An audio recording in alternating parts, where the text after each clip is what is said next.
Hi guys, welcome to our channel. ఈరోజు మనం ఈ వీడియోలో ఐపీఎల్కి సంబంధించి ఎస్ఆర్హెచ్, ఆర్సీబీ, సిఎస్కే ఇంకా రాజస్థాన్ రాయల్స్ లాంటి టీమ్స్కి సంబంధించి చాలా మంచి ఇంట్రెస్టింగ్ అప్డేట్స్ అయితే ఈరోజు మనం ఈ వీడియోలో చూసేద్దాం. గైస్, వీడియో చాలా ఇంట్రెస్టింగ్ ఉంటుంది. లాస్ట్ వరకు చూసేసి ఐపీఎల్ మీ ఫేవరెట్ టీమ్ ఏంటో కామెంట్ చేసి వీడియోకి ఒక లైక్ అయితే కొట్టేయండి.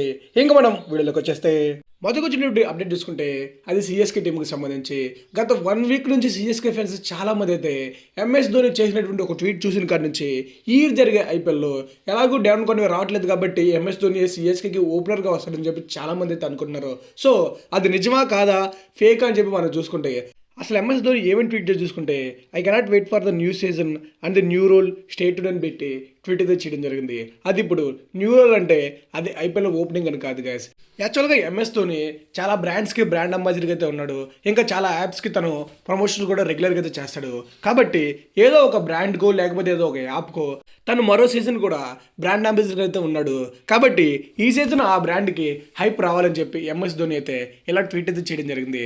అంతేగాని డెవన్ కాన్వేకి ఇంజరీ అయింది కాబట్టి తను రుతురాజ్ ఎక్కువ ఓపెనింగ్ వస్తారు అనేది పిచ్చి మాట.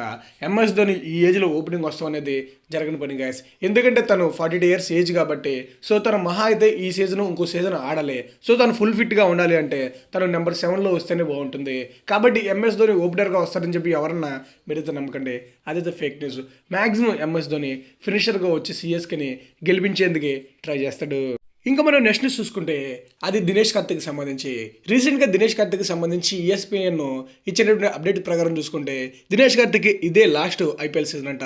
ఈ ఐపీఎల్ సీజన్ తర్వాత డీకే అయితే రిటైర్మెంట్ అయితే అవబోతున్నాడు. అది మనందరికీ తెలిసిందే. మనం యాక్చువల్గా లాస్ట్ ఇయర్ ఐపీఎల్లోనే అదే ఈ ఇయర్ ఐపీఎల్లో తను రిటైర్ అయిపోతాడని చెప్పి చాలామంది అయితే అనుకున్నాం. బట్ తను ఇంకో సీజన్ అయితే ఆడాలని చెప్పి అనుకుంటున్నాడు. కాబట్టి ఈ సీజన్ ఐపీఎల్ తర్వాత దినేష్ కార్తిక్ అయితే ఐపీఎల్కి గుడ్ బై అయితే చెప్పేస్తున్నాడు. ఇంకా డీకేకి కూడా చాలా ఇది వచ్చేసింది అండ్ తను ప్రజెంట్ కామెంటరీ చేసి చాలా హ్యాపీగా అయితే ఉన్నాడు. కాబట్టి సో ఈ సీజన్ ఐపీఎల్ తర్వాత తను రిటైర్మెంట్ ఇవ్వడం అనేది పక్క. ఇప్పటికే తన ఐపీఎల్ కెరీర్లో దినేష్ కార్తిక్ చాలా పెద్ద పెద్ద ఫ్రాంచైజీలు అయితే ఆడడం జరిగింది. కానీ తనకు బాగా గుర్తింపు వచ్చింది కేకేఆర్ అండ్ ప్రజెంట్ ఆడుతున్నటువంటి ఆర్సీబీ. కేకేఆర్కి 2-3 years కెప్టెన్గా ఉన్నాడు. అక్కడ వాళ్ళకి మంచి గుర్తింపు అయితే వచ్చింది.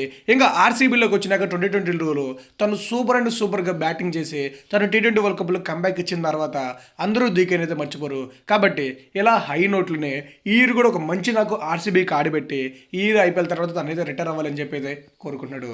సో ఈ ఇయర్ జరిగే ఐపీఎల్ డీకే దగ్గర నుంచి ఒక మంచి నాకు వచ్చి ఆర్సీబీని 2022లో తీసుకెళ్ళినట్టు ప్లే ఆఫ్స్ ఆర్ ఫైనల్ వరకు తీసుకెళ్తే బాగుంటుందని చెప్పి నేనైతే కోరుకుంటున్నా. ఇంకా మనం మరో న్యూస్లోకి వెళ్ళిపోతే అది మన ఎస్ఆర్హెచ్కి సంబంధించి ఎస్ఆర్హెచ్ టీం 2024 ఐపీఎల్కి సంబంధించి వాళ్ళ కొత్త జెర్సీని అయితే నిన్నైతే లాంచ్ చేసి జరిగింది. ఇదే చూసుకోండి, లాస్ట్ ఇయర్ జెర్సీకి ఈ ఇయర్ జెర్సీకి కంపేర్ చేసుకుని ఏది బాగుందని చెప్పి మీరు అనుకుంటున్నారు అనేది కామెంట్ చేయండి. ఇంకా మనం చూసుకుంటే లాస్ట్ ఇయర్ జెర్సీకి ఈ ఇయర్కి ఆల్మోస్ట్ జెర్సీ మొత్తం మారిపోయింది. ఏంటంటే డిజైన్ మార్చేశారు అండ్ స్పాన్సర్ని కూడా ఈ అయితే డ్రీమ్ లెవెల్ అయితే రావడం జరిగింది. సో ఇంకా ఈ జెర్సీ చూసి చాలామంది అయితే రకరకాలుగా రియాక్షన్ అయితే అవుతున్నారు. ఎందుకంటే కొందరికి నచ్చితే కొందరికి నచ్చలేదు.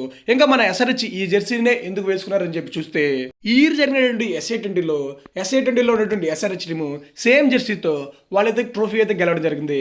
కాబట్టి ఆ లక్ మనకు కూడా వస్తుందేమో అని చెప్పి అదే మన ఇండియాలో జరిగే ఐపీఎల్లో కూడా వస్తుందేమో అని చెప్పి అలాంటి జెర్సీనే మన ఐపీఎల్లో కూడా ఎస్ఆర్హెచ్ టీం అయితే వేసుకోవడం జరిగింది. సో ఇప్పుడు ఇంకా ఈ జెర్సీకి మీరు ఎంత రేటింగ్ ఇస్తారనేది కామెంట్ చేయండి. నిన్నైతే 10/8 ఇస్తా, మీరెంత ఇస్తారో అనేది కామెంట్ చేసేయండి. ఇంకా మరో న్యూస్ చూసుకుంటే అది ముంబై ఇండియన్స్కి సంబంధించి ముంబై ఇండియన్స్ కూడా ఈ 2024 ఐపీఎల్కి సంబంధించి వాళ్ళ కొత్త జెర్సీని అయితే వాళ్ళు కూడా రీసెంట్గా లాంచ్ అయితే చేయడం జరిగింది. ఇప్పుడు మనం చూసుకుంటే ఓల్డ్ జెర్సీ న్యూ జెర్సీ అయితే రెండు మీ ముందున్నాయి. ఈ రెండు జెర్సీస్లో మీకే జెర్సీ బాగా నచ్చింది అనేది కామెంట్ చేయండి. నిన్నైతే మాత్రం ఓల్డ్ జెర్సీతో కంపేర్ చేసుకుంటే ఈ జెర్సీ అయితే చాలా బెటర్గా అయితే కనిపిస్తుంది.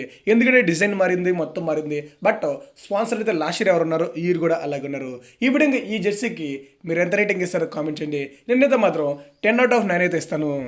ఇంకా మనం నెక్స్ట్ అప్డేట్ చూసుకుంటే అది ఎంఎస్ ధోనికి సంబంధించి ఎంఎస్ ధోని రీసెంట్గానే అమ్మాని కొడుకు మ్యారేజ్ కంప్లీట్ చేసుకుని సిఎస్కే క్యాంప్కి అయితే జాయిన్ అయితే అవడం జరిగింది. ఎంఎస్ ధోని సిఎస్కే క్యాంప్కి జాయిన్ అయ్యి ఫస్ట్ డేనే బ్యాటింగ్లో అద్దరు కొట్టాడు. ఎవరో బౌలర్ వేసినటువంటి ఒక ఓవర్లో వరుసగా 3 6లు అయితే కొట్టడం జరిగింది. దానికి సంబంధించి వీడియో ఒకటి సోషల్ మీడియాలో ఫుల్ కాల్చలు అయితే కొడుతుంది. So MS Dhoni cricket gap ఇచ్చిన తన ఫామ్ అయితే ఏమాత్రం తగ్గలేదు.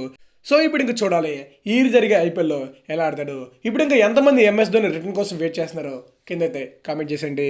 గాయస్ ఇంకా ఫైనల్గా ప్రజెంట్ వచ్చినటువంటి ఐపీఎల్ అప్డేట్స్ అయితే ఇవి. ఇంకా ప్లేయర్స్కి సంబంధించి ఇంజురీ అప్డేట్స్ అండ్ యూఏ టెస్ట్లకు సంబంధించి కూడా చాలా అప్డేట్స్ అయితే వచ్చినాయి. అవన్నీకి సంబంధించి నేను నెక్స్ట్ వీడియోలో అయితే అప్డేట్ చేయడానికి ట్రై చేస్తా. సో ఇప్పుడు ఇంకా ఐపీఎల్కి సంబంధించి మీకు ఏ డౌట్ ఉన్నా కింద అయితే కామెంట్ చేయండి. Thanks for watching. Have a nice day.